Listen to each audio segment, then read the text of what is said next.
Today I'm making applesauce. I have a bunch of apples that we picked up in the fall from an orchard that we went to for a family day trip, and they're just kind of past their point of wanting to use them for fresh eating.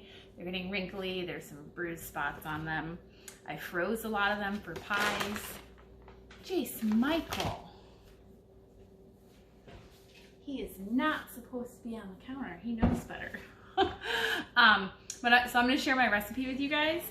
I use a crock pot just because I can put it in the crock pot and leave it for a few hours and not worry about it. But you can. Look. I know, Jace Michael's being naughty. You could really easily do this on the stovetop. You just have to pay more attention to it. So the first thing I need to do is peel all of my apples and slice them into small pieces. I'm just going to be saving the skins from these for the chicken, so they're so soft they're even going to be hard to peel. And these are all different types of apples. I don't have any specific one type in here. We kind of ran around the orchard and grabbed a little bit of everything, so there's probably 5 or 6 different varieties in here.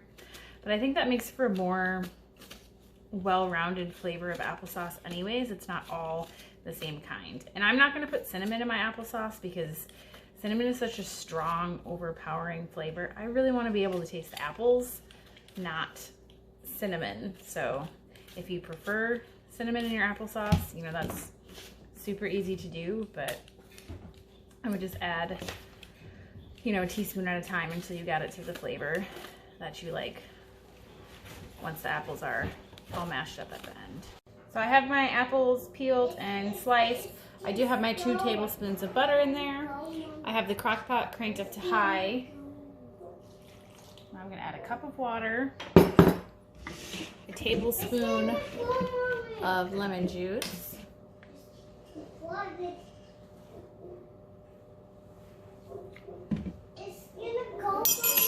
hang on, buddy, and half a cup of maple sugar.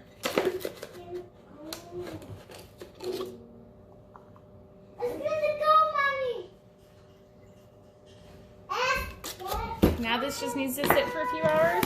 Okay, buddy, hang on. Mom life. Turn the TV back on.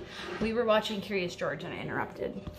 So I'm gonna leave this sit for about 3 hours and then I'll come back and check on it and see if the apples are squishy enough. If not, let it sit for another few hours. But like I said, you could do this on the stove if you wanted. You just need to pay attention to it then, which I don't want to do. All right, so this cooked for a few hours and then I've let it cool for a little bit. This is the consistency that I wanted at. If you wanted it, and I was smashing it, you know, with like a potato masher every once in a while as I was checking it. If you wanted, you know, like a smaller chunks, run it through a food processor or something.